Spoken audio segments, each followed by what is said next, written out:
This was my father. From the time I was born, I was part of a family where child sexual abuse and trafficking and ritual abuse occurred.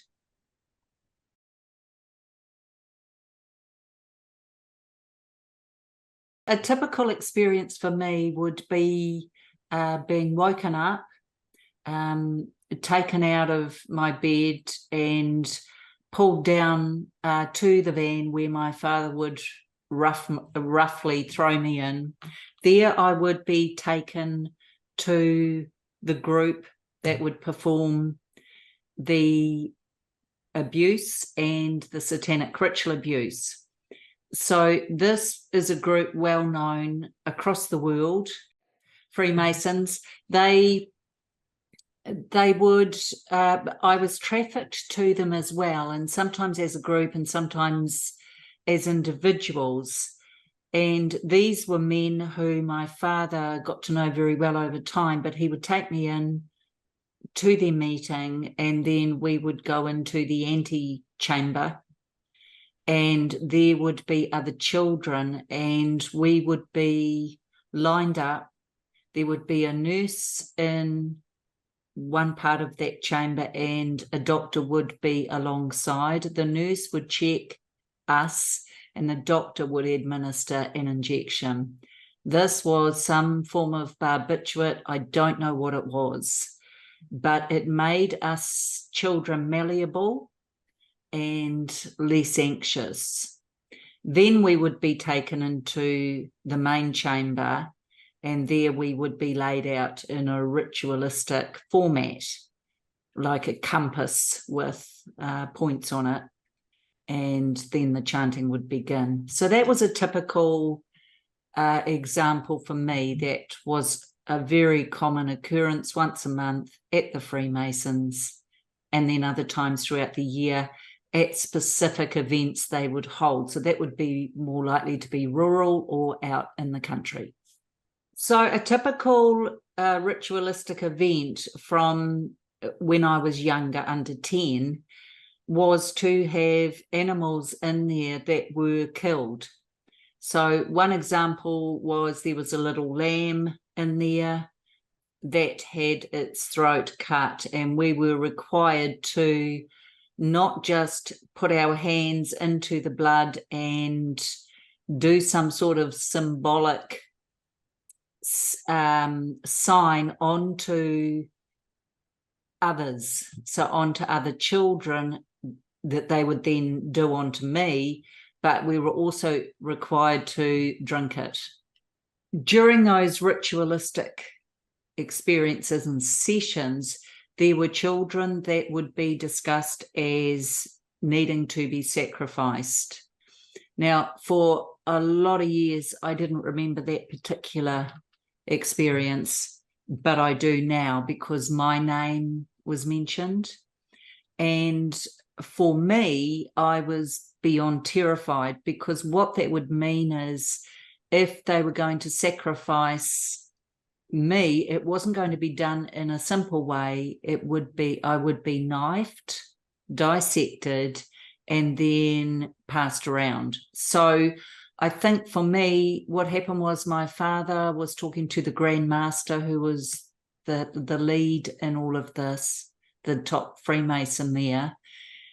And I think I was too old. I remember hearing the words, "She's too old." And so they got a boy who was a little bit younger than me, and he was sacrificed instead. And then I think that was all I could remember, but I'll never forget. It was nearly me.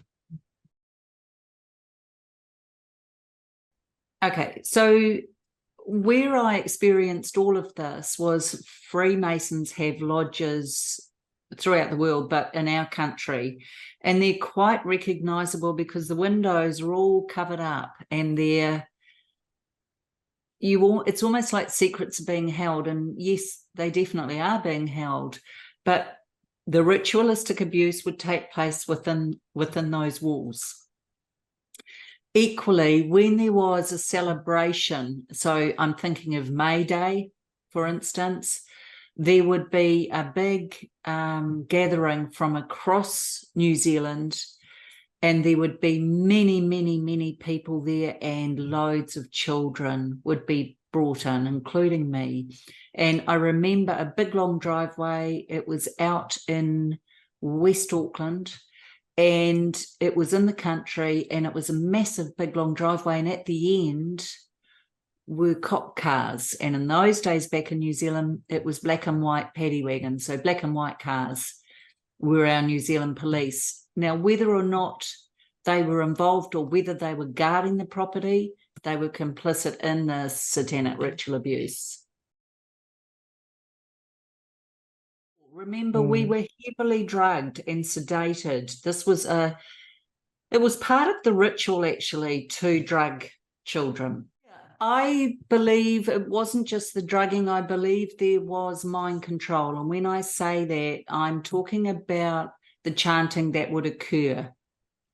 So there was a lot of chanting which tended to be hypnotic and also auto-suggestible. So I think there was a lot of that as well. And I know there was incredible dissociation for me personally during those events, because I would wake sometime later back in my bed and know things had happened but couldn't quite remember what they were. So it's taken decades to understand the control they had through mind control, but also through drugs and also fear. You know, children are vulnerable. They are such easy pickings for these evil people.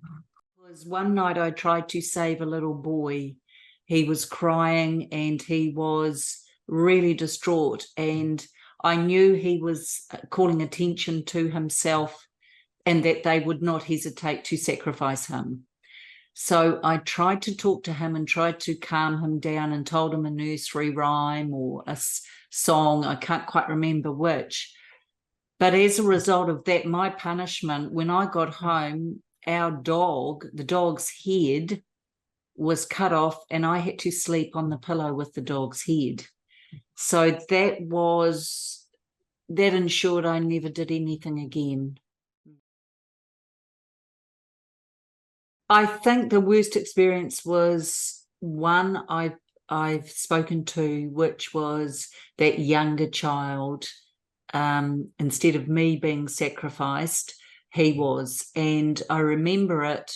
I'll never forget it, because yes, my life was saved, but his was taken. So that's something that stays with you.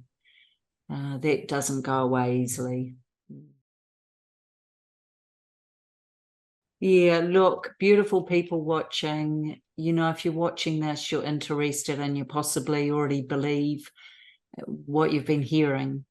The reality is the silence and the cover-up and the absolute refusal of good people to accept that this evil exists means one thing and one thing only, and that is that it will continue to.